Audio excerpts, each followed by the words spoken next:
ধমধমাত মহাপ্ৰভু শ্ৰী শ্ৰী জগন্নাথ দেৱৰ ৰথযাত্ৰা। ধমধমাৰ নিমানন্দ গৌৰীয় মঠৰ উদ্যোগত অনুষ্ঠিত হয় এই ৰথযাত্ৰা। এই উপলক্ষে শুকুৰবাৰে আয়তীসকলে পানী তোলা ধৰ্মীয় সভাৰ লগতে আবেলি ৰথযাত্ৰা কৰা হয়। অজস্ৰ লোকসকলে অংশগ্ৰহণ কৰা এই ৰথযাত্ৰাই সকলোৰে দৃষ্টি আকৰ্ষণ কৰিবলৈ সক্ষম হৈছে।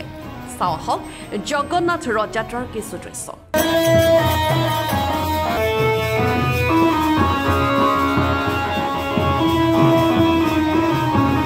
হৰে কৃষ্ণ। আমাৰ ৰথযাত্ৰা এইটো উৰিষ্যাৰ এটা মানে বিশেষ আনন্দদায়ক উৎসৱ। এই উৎসৱটো আমি উৰিষ্যাৰ এই জগন্নাথ লীলাৰ এই উৎসৱটো আমি নিমানন্দ গৌৰী মঠত ধমধমা নিমানন্দ গৌৰী মঠত আমি প্ৰতি বছৰ মানে আমি প্ৰথম যোৱা বছৰ আমি আৰম্ভ কৰিলোঁ আৰু এইবাৰ আমি দ্বিতীয় বাৰ্ষিক উৎসৱ। গতিকে আমি এইটো আনন্দদায়ক উৎসৱটো সকলোৱে পালন কৰাৰ কাৰণে আমি মানে সমবেত হৈছোঁ। আমাৰ ৰাইজ সকলো আমাৰ জড়িত আছে। আমাৰ এতিয়া কাৰ্যসূচী ৰাতিপুৱা আমাৰ পানী তোলা কাৰ্যসূচী হৈ গ'ল।